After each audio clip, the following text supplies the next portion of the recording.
Welcome to Starbound. My name's the Voice Ogre, and I'll be your narrator today.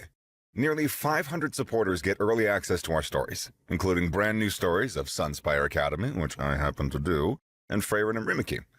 If you'd like to unlock early access and support new episodes and future series, tap Join below to become a Starbound member. Now, let's get into today's story.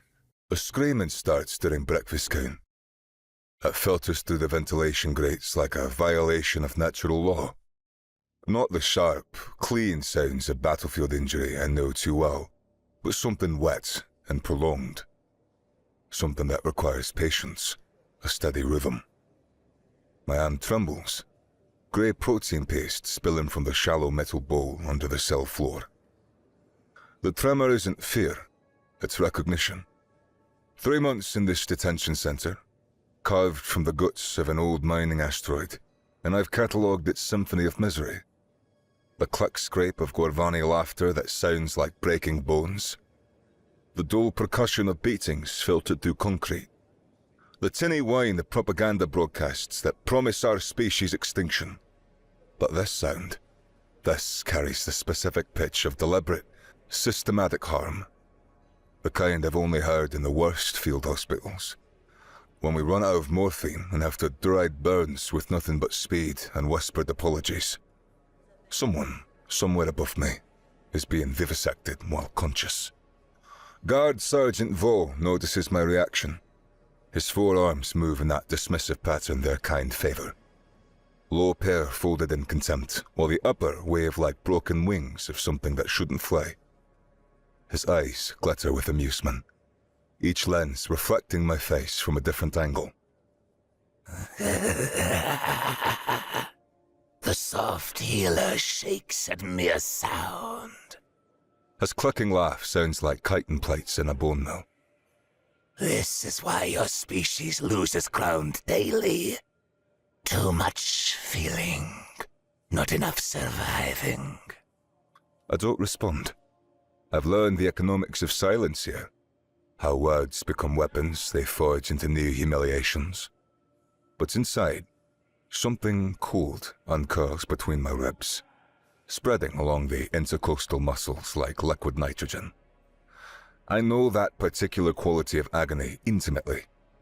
I've heard it when shrapnel has to be extracted without anesthesia. When infected tissue must be cut away while the patient watches. When the only mercy we can offer is acknowledging their pain. This isn't interrogation. Interrogation has rhythms, questions and silence, pressure and release. This is steady, measured, procedural, research. The protein paste tastes like recycled motor oil cut with salt, but I force it down. My medical training steadies me. That clinical distance that lets us function in proximity to horror. Maintain caloric intake, preserve muscle mass, remain mission ready. The tremor in my hands isn't weakness. It's my body recognizing a sound it was trained to stop. Vaux lingers at my cell door longer than usual, studying me with those eyes that can never quite focus on one point. I've treated enough Gorvani to know that they see in spectrums we can't imagine. Their vision parsing heat and electrical fields alongside visible light. Right now, he's watching my elevated heart rate paint itself across my skin in infrared. You hear your weakness dying, he says, his serrated jaw plates clicking in satisfaction. Good. Maybe you'll learn. The door seals with a pneumatic hiss that sounds like a dying breath, leaving me alone with the filtered screams. I press my ears against the ventilation grate, trying to map the acoustics. The mining complex is a honeycomb of repurposed tunnels, and sound travels strangely through asteroid rock. But direction is clear. Above me, and the restricted levels where they processed me 3 months ago. I remember that first day with the clarity of a fever dream. How they photographed my hands from every angle, documenting each scar like evidence of disease. The way they took blood samples with barely concealed disgust. As if my humanity might be contagious. How they laughed. That grinding, clicking sound when I asked to help treat my wounded prisoners. No healing here, they said, like it was the punchline to a joke I didn't understand. Now, I do. The sounds continue for hours. During exercise periods in the cramped yard, a hollowed-out cavity with atmosphere generators wheezing like emphysemic lungs. Dr. Hina Sato catches my eye. We're not supposed to communicate, but the guards are clustered near the entrance, passing around a small device that projects holographic numbers. Their clicking goes excited. A betting pool. You hear it too? She whispers. Not a question. Her face has the skeletal beauty of someone who's been feeding on stress hormones for months. Cheekbones sharp enough to cut glass. Started 2 days ago. Different voices each time. I glance at the guards, and back to her. We maintain the prescribed calisthenics, our bodies going through the motions while our minds raced elsewhere. How many? 3 confirmed. Maybe 4. The acoustics make it hard to distinguish. She drops for push-ups, speaking to the pucked stone floor. The pattern's consistent. 6-hour sessions, then quiet for 12. Then a new voice. That's not the interrogation methodology. My medical mind processes automatically. Multiple subjects, controlled intervals, recovery periods built into the experimental design. The kind of methodology you'd see in a clinical trial. My stomach, already uneasy from the protein paste, clenches like a fist. Any indication of what they're... No. She cuts me off, rising smoothly despite the malnutrition we all share. But Corin, the Govani political prisoner in Block 7, he went pale yesterday. Well, paler. Started muttering about contamination studies before the guards beat him quiet. A whistle shrills, sharp enough to make my molars ache. Exercise period's over. We file back toward our blocks in the shambling lockstep of the institutionalized.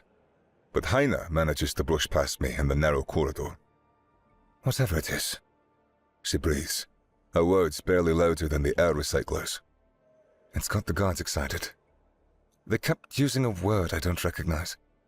Sounds like validation. That night, I lie on a narrow metal shelf that passes for a bed and listen. The screaming's evolved, developed layered overtones. Not one voice, but 2, overlapping in a grotesque duet. My fingers find the threadbare blanket's edge and twist it. It's an old self-soothing gesture from my residency days.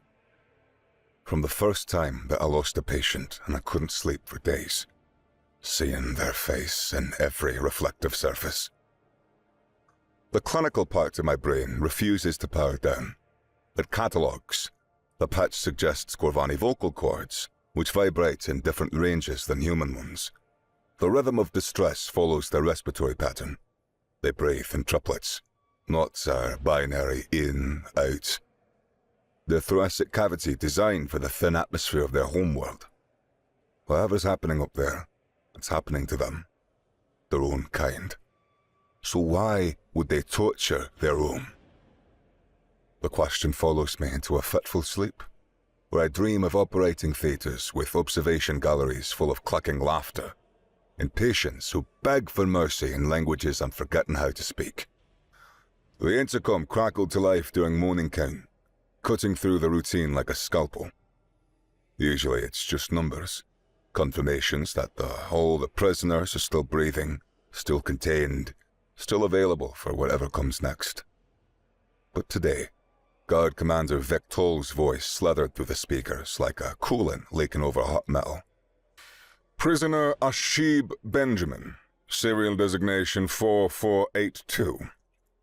You have been selected for an educational experience. The temperature in the block seemed to drop 10 degrees. Every prisoner goes rigid. No one gets selected for anything good.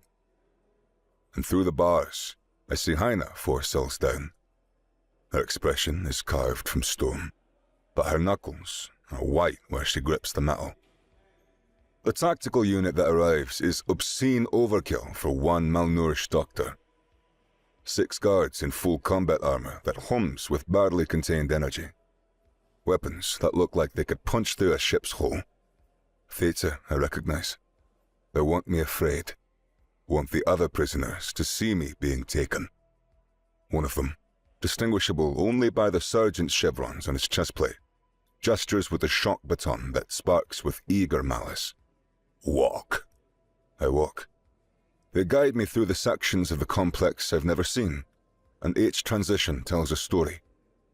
The walls evolve from rough-carved asteroid stone to smooth polymer sheeting, then to something that might be metal but feels organic, like the inside of a living thing. We pass doors marked with Gorvani medical symbols. I learned their language in field hospitals, believing stupidly that medicine was a universal language. Most markings are mundane. Storage, waste processing, decontamination. But one makes my steps falter. Xenological corruption studies. The guard behind me shoves me hard enough to crack my shoulder against the wall. The pain is sharp. It's clarifying. I stumble forward, and the screams grow louder. No longer filtered through ventilation, but raw and immediate. Accompanied by the high whine of medical equipment I recognize too well. I can make out the words now. Gorvani words that I learned kneeling in mud and blood. Words that transcend species, because pain needs no translation. Please, stop. Mother. The last one sounds like a lead weight in my gut. Not because of the word itself, but because of how it's said. The Gorvani don't have a direct translation for mother. Their young are raised communally. The concept of individual parentage considered a weakness. But this voice is using the human loan word. The one that infected their language through soldiers who learned that humans call for their mothers when they die. He started doing the same. The tactical unit shoves me through the final door into an observation theater that smells like every surgery I've ever failed. Antiseptic sharp enough to strip nose hairs. Ozone from electrocautery. The copper-sweet stench of blood. Gorvani blood. Which smells different than humans. Smooth, metallic. It's like batteries bleeding acid. My eyes adjusted to the harsh surgical lights, and I see the truth that breaks something fundamental inside me. Operating tables. 6 of them, arranged with the precise spacing of a teaching hospital. Each one occupied. Each occupant conscious. Each one opened with the careful deliberation of an anatomy lesson. And on the center table, no. I know him.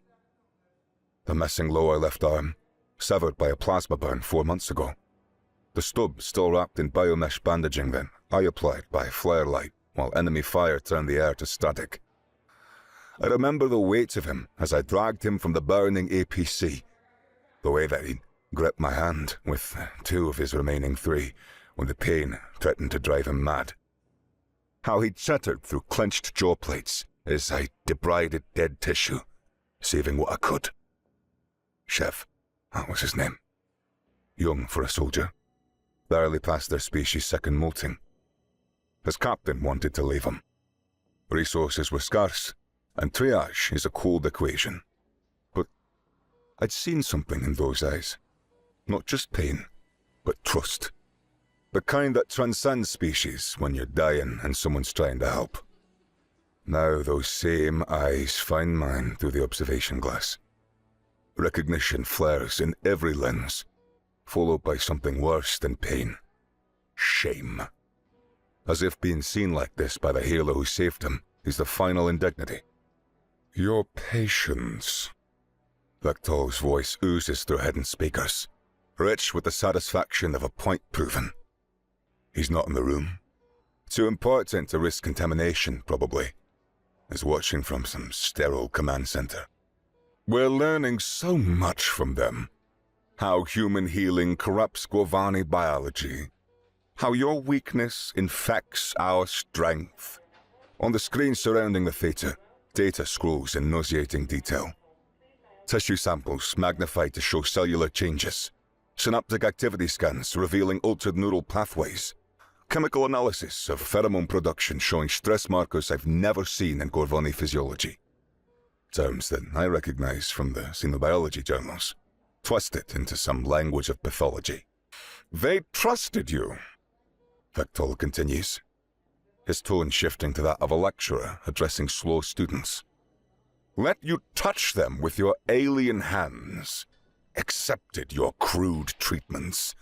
And look what you have done to them. The researchers move around Chef's table with the brisk, unthinking purpose of people that have forgotten that their subject can feel. They're taking samples from the junction where his stump meets the biomesh, the integration point where the human medical technology learned to speak to Gorvani's cells. Each extraction makes him convulse against the restraints. Not the simple leather straps that we might use, but energy fields that hold him spread like a specimen, unable to move, unable to even close his eyes. Note the anomalous tissue growth pattern. One researcher says. Her voice clinical and detached as she probes with something that makes Chev keen. Cellular structure showing non-standard regeneration. The human medical nanites have rewritten the genetic instructions for healing. Fascinating. I know what they're looking at. The biomesh uses programmed nanites to encourage tissue repair, preventing rejection by teaching the host cells a new language of recovery. It saved thousands of lives across species lines. But here, through the lens of xenophobia, it becomes contamination, infection, proof that humanity is a disease. Another researcher moves to a different table where a Gorvani female, the scar patterns along her thoracic plates mark her as a combat engineer, lies with her chest cavity splayed open like a textbook. I treated her too. Shrapnel from a mind that didn't care about its species of its victims. She'd been conscious the whole time as I extracted 37 pieces of metal from her organs. Her eyes locked on mine as I would promise to her that she'd survive. I kept that promise. Now I wish I hadn't. Subject shows significant deviation in stress hormone production. The researcher notes, extracting something pink and vital. Cortisol analogs decreased by 36% compared to baseline Gorvani physiology. Empathy markers elevated. Suggests compromised survival instincts. Do you see? Vectol's voice takes on a tone of a teacher delivering a crucial lesson. Your medicine doesn't just heal bodies. It rewrites them, makes them soft, dependent. These soldiers can no longer serve properly. They hesitate before killing, show mercy to enemies, fail to maintain proper detachment from their unit's casualties. He pauses, letting the weight of his words settle like ash. You've made them defective, Dr. Ashib, and defects must be studied, understood, corrected.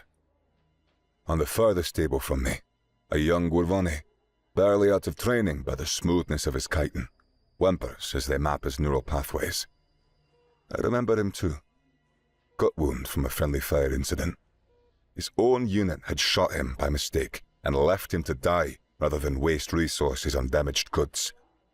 I'd found him trying to hold his intestines in with 3 trembling hands, while a 4th clutched a picture of what might have been his siblings.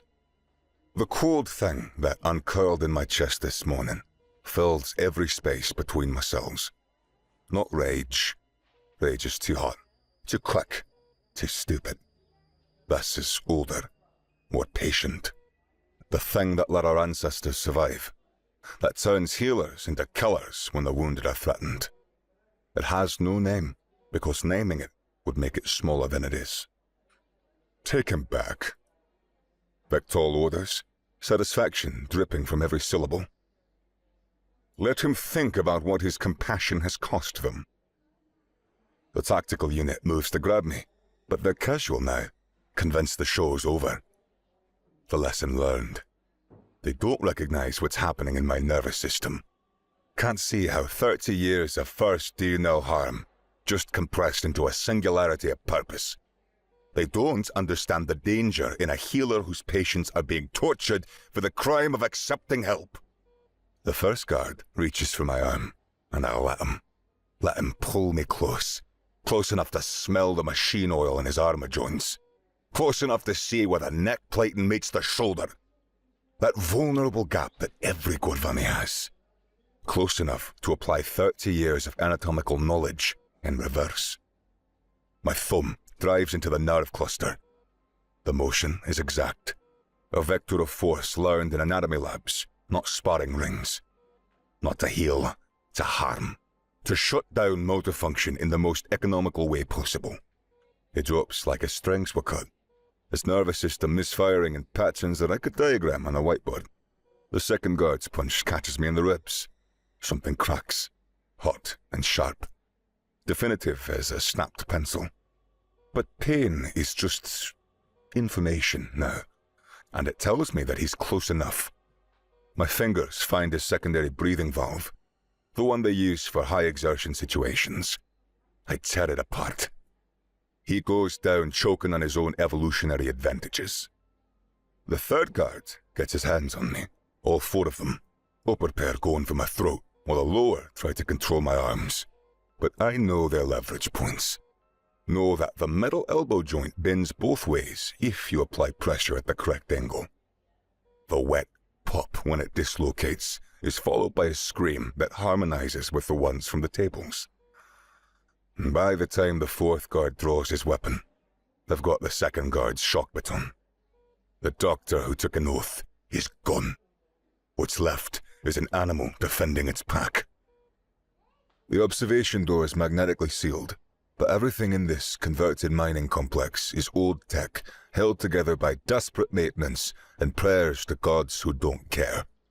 The shock baton, jammed into the control panel and overloaded, creates exactly the cascade failure I'd expect. Sparks fountain like arterial spray, the smell of melting polymer mixed with ozone, and the magnetic locks stutter like a dying heart. I hit the door with my shoulder. Once, the impact jars through the cracked rib like a tuning fork struck against bone. Twice, something inside the mechanism groans. 3 times, the lock dies with a squeal, and I'm through. The surgical theatre beyond is a storm of motion. Surgical theatre beyond is a storm of motion. Researchers flee like startled birds. Soft scientists who signed up to torture the helpless, not face the desperate. One trips over his own feet scrambling for the exit. Datapads scattering across the floor in a rain of breaking glass.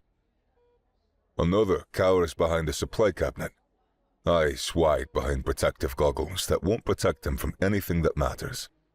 Good. I'm not here for them. I'm here for my patients. Chev tries to speak when I reach his table, but I shake my head. Save your strength. The words came out in Gorvani medical dialect, the shorthand we use when seconds matter more than syntax. My hands assess automatically, cataloguing damage with the same unhesitating focus I once used to catalogue healing. The researchers were brutal, but amateur. They wanted tissue samples and data, not death. Yet, the energy restraints are still active, holding him spread like a pinned insect. I grab a surgical laser from a nearby tray, meant for precise incisions, but everything's a weapon if you're desperate enough. The beam cuts through the restraints projector, and Chev collapses onto the table, his remaining arms clutching at wounds that weep clear fluid. Can you move? He nods, though I can see the effort it takes him. Gorvani are tough. Their exoskeletons evolved in a high-gravity world with predators that make Earth's worst nightmares look friendly. But even they have limits. I grab surgical foam from a supply cart, the same brand that we use in human field hospitals. Corporate military contracts mean the same companies supply both sides. Small mercies in the economics of war. This is going to hurt, I warn, then spray the foam to the worst of his wounds. It expands, hardens, forms a temporary seal. It's not healing, just buying time. His primary eyes focus on me through the pain. Doctor! He manages, the human word strange in his throat. Should not risk. Shut up, I tell him, already moving him to the next table. I'm working. The female engineer watches my approach with those expressionless, multifaceted eyes. But I've learned to read Gorvani body language in subtler cues.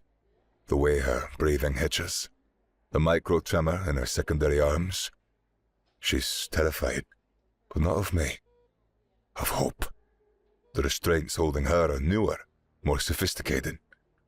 The surgical laser barely scratches them. I swear in 3 languages, then notice the control panel on the side of her table. Of course. Individual controls for individual subjects. I slam my palm on the release, and she crumples forward. Her thoracic cavity is a massive surgical exploration. But they've avoided the major vessels. Sloppy work. Amateur hour. I seal what I can, knowing it's temporary at best. We need a real surgical suite. Proper equipment, time that we don't have. But that's triage. You don't save everyone. You save who you can with what you have. Can you walk? She tests her legs, nods. We'll try. T-Dam, 4 to go. The alarms screaming through the facility change pitch. Someone's figured out this isn't a drill. Vector's voice echoes from every speaker, promising consequences that would make today's horrors seem like mercy. I work faster, moving from table to table with desperate, economical motions born of combat medicine. Table 3, a middle-aged Gorvani soldier with neural extraction scars. Conscious, but barely. The surgical foam holds his skull together while I carry him to where Chev and the engineer wait. Table 4. Young, maybe Chev's age, multiple organ biopsies. They can't walk, but the engineer, stronger than she looks, helps me support him. Table 5. Another female. This one with systematic muscle tissue extraction. She bites back screams as I seal the wounds, then insists on helping with the last patient. Table 6. The Gorvani on table 6 is young. Too young. The kind of fresh recruit that they sent to die while learning which end of a plasma rifle points away. The researchers went deep with him, curious about something in his neural structure. Too deep. His primary eyes are clouding, secondary ones unfocused. I check for a pulse at the throat. Nothing. The kind of brain death that no amount of medical knowledge can reverse. He's gone. I close his eyes anyway. Someone should mark his passing, even here. Boots thunder in the corridor outside. We're out of time. That's when the door on the far end of the theatre explodes inward like the world's most violent second opinion. Hina Sato storms through the breach like an avenging angel with a PhD, her face covered in someone else's blood. Behind her, a mix of humans and Gorvani, prisoners from multiple blocks, faces I recognize from exercise periods, and meal counts and the shared misery of captivity. The cascade failure I triggered must have hit more than just this door. Then? She stares at the carnage, the blood on my hands. The guard's shock baton still sparking in my grip. The operating theatre looks like a war crime, because it is one. What did you... No time. Medical emergency 6. I correct myself, glancing at table 6. 5 Gorvani soldiers. Surgical trauma, need immediate stabilization for transport. She doesn't question it. None of them do. That's the thing about prisoners. We recognize necessity when we see it. A scarred Gorvani female pushes forward from the crowd. Her movement suggesting military background despite the prison graze. Officer class, by the way as the others deferred to her. The tunnels will be sealed, she says with the certainty of someone who's breached facilities before. Standard containment procedure. We need the motor pool. I worked construction here before the war, she adds, answering my unspoken question. I know the service routes, but we move now or not at all. I look at my patients, Our patients now. Shav leaning heavily on a human prisoner. The engineer clutching her sealed thoracic cavity. The others in various states of barely mobile. They can't run. Then we carry them, Hina says simply. She's already organizing, pointing at the strongest prisoners. You two, fashion stretchers from the surgical drapes. You three, scout ahead. Everyone else, we're moving in 60 seconds. This is why I fell in love with her mind back in the before times. When we were colleagues who argued about xenobiology papers over terrible cafeteria coffee. She sees problems as puzzles, and puzzles have solutions. We move in a desperate mass exodus. 23 escaped prisoners, carrying 5 wounded on improvised stretchers through maintenance passages that smell of rust and desperation. The scarred female, Teska, she tells me between barked directions, leads us through routes that don't appear on any schematic. Mining companies always lie about the tunnel layouts, she explains as we navigate a passage barely wide enough for the stretchers. Tax purposes. What they report and what they dig are never the same. Behind us, the sound of pursuit grows like a cancer. Victor's forces are mobilizing, and they know these tunnels better than we do. When we hit a junction where the 3 passages meet, Teska hesitates for the first time. Left goes to the motor pool, she says. Right to the old processing center, but left is... The wall explodes. Not metaphorically. The blast wave throws us sideways, stretchers crashing into walls, wounded crying out as barely sealed injuries tear open. Guards pour through the breach, weapons hot and hunting. The fight is nothing like the Veds. It's desperate, ugly. A human prisoner I don't know, young, couldn't be more than 25, takes a plasma bolt to the chest. A smell of cooked meat and melted polymer fills the tunnel. He doesn't die clean. He screams, claws at the wound. Takes 10 seconds to realize that he's dead. A Gorvani elder moves with the same kind of lethal grace that speaks of decades of combat experience. She drives an improvised shev through a guard's neck joint, spins to catch another with a throw that breaks his primary arm. A shock round catches her mid-motion, and she convulses, falls, doesn't get up. Haina, brilliant Haina, has somehow acquired the guard's weapon and done something to it. The device shrieks, feeding a disruptive frequency through their communication net. 3 guards drop, clutching their audio receptors. I try to shield the wounded, but there's only so much one stolen shock baton and anatomical knowledge can do. The guards are advancing, professional despite the casualties. We're going to die here, in this maintenance tunnel that smells of fear, sweat, and ozone. And that's when Shev, barely conscious, blood seeping through his surgical foam, raises his remaining arm and points past my shoulder. Commander, He whispers. behind the... The guard commander rounds the corner, weapons trained on our huddled wounded. On the soldiers who trusted a human doctor, who let alien hands heal them, who are dying now for that moment of vulnerability. The cold thing in my chest crystallizes into perfect clarity. I don't charge, I don't threaten. I simply step between the weapon and my patients, and I wait. The commander hesitates, just for a second. His eyes track between me and the wounded Gorvani behind me. Maybe he sees the contradiction. A human defending Gorvani with the same determination that their own kind abandoned them with. Maybe he's just calculating angles of fire. Just for a second. Teska's blade takes him in the throat joint. That same vulnerable spot I targeted in the observation room. She must have pulled it from the elder's body. Waste nothing in survival. He drops, weapon clattering across the stone. And suddenly, we're moving again. How many more? I ask her as we run. Always more, she says. But they'll be cautious now. Commanders are expensive. The motor pool is a cavern carved from the asteroid's heart, vast enough to house a small city. Transport ships of various sizes set in neat rows like sleeping metal birds. Most locked down, all requiring authorization codes we don't have. The few ground vehicles are useless. Where would we drive on an asteroid? Tasca swears in 3 languages I recognize, and 2 I don't. I can hotwire ground vehicles, she says, the admission bitter. But not flyers, not these. Too much encryption. We're trapped. Guards are regrouping outside the main entrance while we huddle among million credit machines we can't use.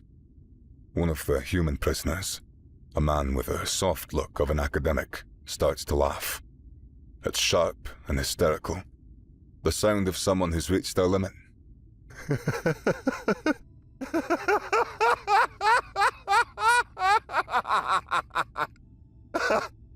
All this way! All this way to die in a fucking parking lot!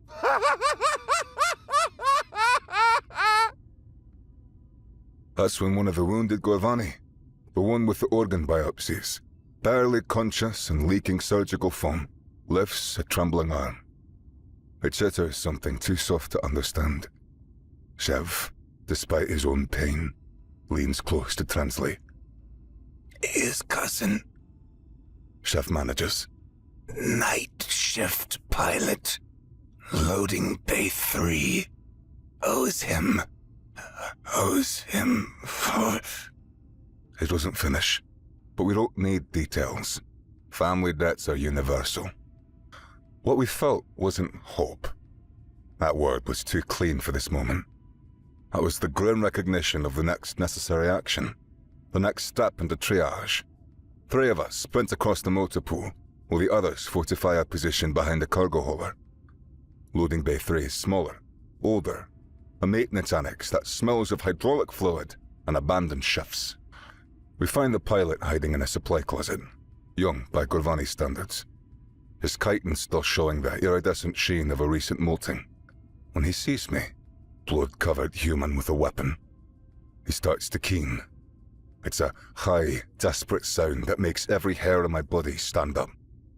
Your cousin, I say in Gorvani, forcing my voice steady. Stretcher 4. Neural trauma but stable. Needs immediate evac to a medical facility. The keening stops like someone hit a switch. His primary eyes focus with sudden intensity. Veric is... dying, I say. Brutal honesty, the only currency that matters now. Unless we get him to a medical facility in the next hour, maybe less. Family, it seems, transcends even Gorvani ideology. The pilot leads us to an old cargo hauler designed for moving ore, not people. The hull is pocked with micrometeor impacts, and one engine makes a grinding sound that suggests imminent failure. But it flies, and right now that is all that matters. I could... He hesitates, looking between us and the direction of his cousin. I could lose my position for this. My clan would... Your clan would let him die, Tasca says flatly. We won't. Something shifts in his expression. A decision being made that will echo through the rest of his life. Get them aboard, quickly. I need 5 minutes for pre-flight. We run back to the others, and the loading process is a nightmare of desperation and pain. The wounded cry as we move them, surgical foam cracking, wounds reopening. But we move them anyway, because the alternative is death. The academic who was laughing earlier helps carry a stretcher, his hysteria transformed into grim determination. I'm Malcolm, he says, as if names matter again now that we might survive. Xenolinguistics. They grabbed me for translating intercepted communications. Bin, I reply, though he probably knows. Madison. They grabbed me for a crime of giving a shit. He laughs again, but it's different now. Good crime. I might take it up myself. Ground fire erupts the moment that we clear the docking clamps, plasma bolts punching through the hole like burning fingers. Atmosphere shrieks out through sudden wounds, and we're all scrambling for emergency masks that may or may not work. The pilot, trembling but determined, pushes the engines past every red line on the console. Hold together. He mutters in Gorvani, either to the ship or to himself. Just one more.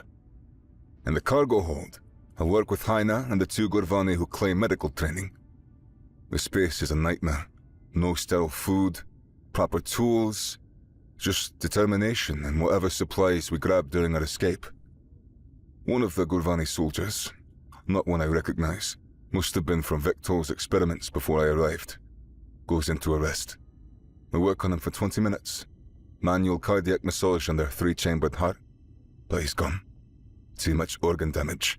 Too long without proper treatment. Another name that I'll never know. Through a hull breach temporarily sealed with emergency foam, stars wheel past in the crazy spirals of a pilot who learned evasive maneuvers by necessity. Behind us, no immediate pursuit. Yet. They'll come eventually. But for now, we've bought time with blood and desperation. Shev's vitals stabilize. Barely. The surgical foam's holding, and the biomesh is doing its work despite everything. When he opens his eyes, he manages 2 words in broken human standard. Thank you. I want to tell him not to thank me. That I've become something monstrous to save him. That the hands working to heal him just hours ago dealt death with the same focus. But all I manage for now is rest now.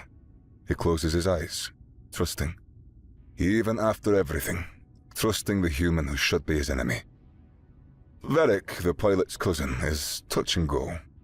The neural damage is extensive, the kind that would challenge a full surgical suite. Here, with improvised tools and fading adrenaline, he can only do so much. But his cousin kneels beside him during a moment when the autopilot takes over, whispering in the old Gorvani dialect they use for family. I'm here, he says. I'm here, egg brother. The humans are helping. The humans came for you. Varric's eyes flicker, unfocused but aware. His hand, the one not connected to the improvised IV lines, finds his cousin's. They grip with a desperate strength of dying, or those determined not to die. The hauler's damaged systems fail completely 3 days out, somewhere in the vast nothing between contested zones. The pilot, whose name is Ketrol, we finally learn, manages a controlled crash on a mining moon that's more dust than solid ground. It's not landing so much as refusing to explode on impact. Varric doesn't survive the landing. The neural damage, the G-forces, the everything. It's too much. He dies with his cousin holding his hand, whispering promises about clan honors and remembered names. Another casualty of ideology that says weakness must be punished. The human prisoner named David, injured in the crash when a cargo container broke loose, dies within hours. Internal bleeding that I can't stop without proper equipment. He was a teacher. He was grabbed for the crime of having Gorvani students who asked too many questions. So, we bury them together in that red dust that tastes of iron. No ceremony beyond shared grief. No markers beyond piled stones that the wind will scatter within days. Ketrol says something in old Gorvani over his cousin's grave. Your death is witnessed. Your life is remembered. Your choice is honored. The survivors scatter as soon as we reach the edge of settled space. Some to family, some to resistant cells, some just running as far and fast as they can. The academic, Malcolm, shakes my hand before disappearing into a crowd at a transit station.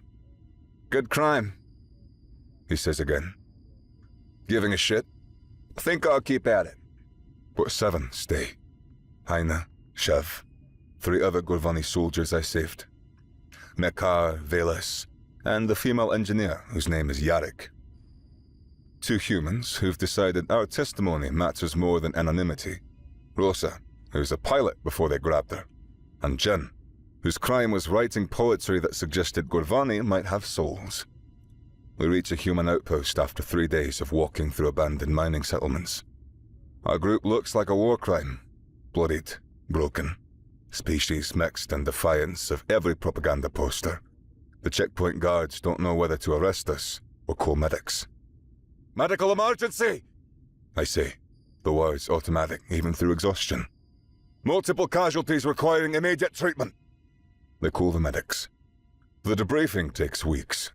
They show me footage from the detention center's security feeds. I rampage through the observation room, clinical and savage in the harsh light of surveillance cameras.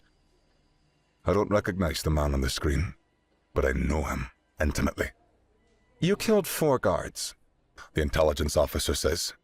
It's not an accusation, it's just fact. "Yes." "Injured 6 more." "Yes." "Created a cascade failure that resulted in a general prisoner escape." "Yes." She sets down her datapad, studies me with eyes that have seen too much. "The Gorvani are calling for your execution. Said you're a war criminal." "Probably." I agree. "The soldiers you saved are testifying on your behalf. They say you're a hero." "No." The word comes out harder than intended. "I'm a doctor." The testimony makes the news feeds eventually. War crimes, illegal experiments, the systematic torture of prisoners. Not just humans, but Gorvani, who showed signs of contamination from human contact. The vids of humans and Gorvani helping each other escape, bleeding for each other, choosing cooperation over ideology. Those spread like wildfire throughout both territories. Some call us traitors. Some call us heroes. I call us tired. 8 months later, I'm working in a field hospital on the disputed border. It's not for any government. It's for the newly informed Interspecies Medical Alliance. We treat anyone who comes to us. The work's hard, thankless, dangerous, perfect. Shav assists me now, learning trauma medicine with the focused intensity of someone who's been on both sides of the scalpel. His remaining 3 arms give him extraordinary economy of motion in surgery. He can maintain suction, retract tissue, and hand me instruments simultaneously. His bedside manner needs work, but his hands are steady. "Clamp," I say, elbow deep in a human marine's chest cavity, repairing damage from a Gorvani pulse weapon. He passes it before I finish the word, already anticipating. Months of training have made us a single organism in surgery, wordless and economical. "You're getting good at this. You're getting good at this," I tell him as we work. His jaw plates click, and what I've learned is pleased embarrassment. "Good teacher." He says in much improved human standard. "Even if his methods are unorthodox." I smile behind my surgical mask. "You should see me on a bad day." "Have seen." He reminds me. "Was there." The Marine's vitals stabilize. Another life pulled back from the edge. Another small victory against the arithmetic of war. We close in companionable silence, our hands moving in the rhythm that we've developed, his speed complementing my steady hand. That afternoon, Purity forces arrive. 2 full units, weapons hot, demanding that we turn over any contaminated Gorvani for rehabilitation. The commander's voice echoes across our compound through amplifiers that turn his words into weapons. "You harbor traitors to genetic purity," he announces. "Gorvani who have been corrupted by human weakness. They will be cleansed or eliminated. You have 10 minutes to comply." Through the operating tent's clear walls, I watch the staff react. Some of the newer volunteers look terrified. They'd signed up to help, heal, not to face down military units. But the core staff, the ones who've been here since the beginning, they just keep working. Yarrick doesn't even look up from the instrument she's sterilizing. "Doctor, Shev says quietly. perhaps I should." "You should finish prepping for the next surgery," I tell him. "We have 3 more cases today." He stares at me, eyes unreadable, and then his jaw plates curve in what might be a smile. "Yes, doctor." He walks out of the tent, still wearing his surgical scrubs. I follow, stripping off bloody gloves as I go. The Purity forces have formed a line just outside their perimeter. weapons trained in the hospital. Behind the commander, more vehicles arrive. They've come in force, expecting easy victory. Chev stops just inside our boundary, within easy weapon range. Deliberately, he pulls back his surgical tunic to show the biomesh integration sites, the scars where the human medicine saved his life. The afternoon sun catches on the surgical instruments still in his hands, turning them into silver flames. I was contaminated, he announces, his voice carrying across the space between us and them. Not defiant, just factual. Human medicine saved my life when my own kind left me to die. Human compassion taught me that strength without mercy is just another form of weakness. He turns slightly, addressing the Gorvani soldiers directly. How many of you have clan who is saved by human medics? How many cousins, egg siblings, bondmates? How many of you would be dead if not for the contamination you fear? There's a shift in ranks. Subtle, but I've learned to read Gorvani body language. Discomfort. Doubt. The commander barks something in rapid military Gorvani. Chev responds in the same dialect. Well, I can't follow all of it. I catch enough. Honor, duty, survival, choice. And that's when the volunteers start arriving. They come from the settlement, from the refugee camps, from places I didn't even know were watching. Humans and Gorvani who've heard our story, who understand that healing requires protection. Not many at first, a dozen, maybe two, and then more. Enough that the commander has to recalculate. An old Gorvani female, bent with age but moving with purpose, places herself next to Chev. My daughter lives because a human medic treated her, she announces. If that is contamination, then I choose to be contaminated. A human veteran in a mobility chair rolls up beside them. These doctors saved my unit, he says. Gorvani and human both. I stand with them. More come. Soldiers who've been treated here. Civilians whose children we've saved. Humans and Gorvani standing together. Not as a species, but as a people who've chosen compassion over ideology. You can massacre a hospital. You can't massacre a movement without creating martyrs. The standoff lasts 3 hours. Kettrel, the pilot who lost his cousin, arrives with a shuttle full of volunteers from 3 systems away. Heard you might need backup, he says, trying for casual and failing. Brought friends. Heine coordinates with terrifying purpose, organizing our defenders into shifts, ensuring the hospital keeps functioning even as we face down military units. If they want to stop us from healing, she says, they'll have to go through a lot of people who've decided healing matters more than their politics. In the end, the Purity forces withdraw. Not defeated, just outmaneuvered. They promise to return with proper authority, with documents that make their actions legal. They won't. I know their type. They're bullies, and bullies prefer easier targets than a hospital that fights back. As their vehicles disappear into the dust, I find myself standing next to Teska. She's become our security chief. The scarred female who led us through the tunnels now leading our defense. They'll be back, she says. Maybe. We should prepare better defenses. Military-grade shields, automated systems. I consider this. No. She turns to me, surprised. No. Our defense isn't weapons, I say, watching volunteers from 2 species help each other stand down from alert. It's them. It's the idea that healing matters more than hate. You can't shoot an idea. The story ends as it began, in surgery.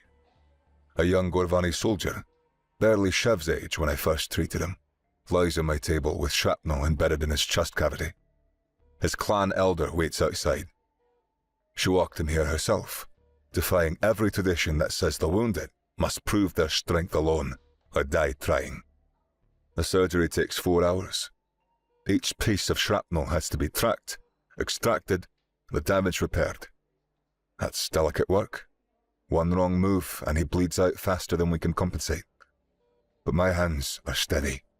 They've learned to be steady through things that would have broken the doctor I used to be. Shav assists, and we've reached the point where words are almost unnecessary.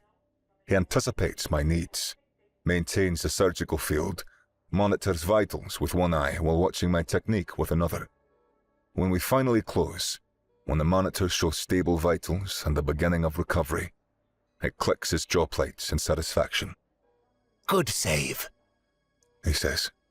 We're not done yet, I remind him, but I'm smiling under the surgical mask. The post-operative period is just as critical, but I have faith. Not in some abstract ideal, but in the concrete reality of skilled hands and good medicine. When I finally emerge, blood under my fingernails and exhaustion pulling at my bones, the clan elder stands. She's old by Gorvani standards, chitin plates dulled with age, but her bearing is straight and proud. Will he live? She asks. I meet her eyes. Yes. She nods once, then does something I've never seen from her species. She reaches out with one gnarled hand and touches my shoulder. The gesture is awkward, unpracticed, obviously learned from watching humans. Her chitin is cool against my scrubs. Thank you, she says in accented human standard. That's contamination spreading. The idea that weakness can be strength, that compassion can coexist with survival, that healing transcends the boundaries we build between us. Victol and her Purity Council were right to fear it. Ideas are harder to kill than people. Later, cleaning my instruments while Chef preps for the next patient, I think about the man I was, the one who believed that healing could stay separate from harming. He was naive, but his naivety came from hope. Hope that the universe might be kind, that good intentions might be enough, that healing could exist in some pure state untouched by violence. What I've become understands a harder truth. Sometimes the scalpel must become a weapon so that it can remain a scalpel. The cold thing that lives in my chest now isn't rage. It's purpose. It's the willingness to be monstrous, while the alternative is letting the monsters win. Outside, our volunteer guards stand watch. Inside, we continue the work. It's not pure. Purity is the enemy of progress. It's not gentle. Gentleness without strength is just another form of death, but necessary. Shav looks at me across the operating table, a question in his multifaceted eyes about our next patient. A human child with a broken arm, brought by Gorvani traders who found her in the wreckage of a convoy. Easy case after the morning's complexity. I nod. We begin again.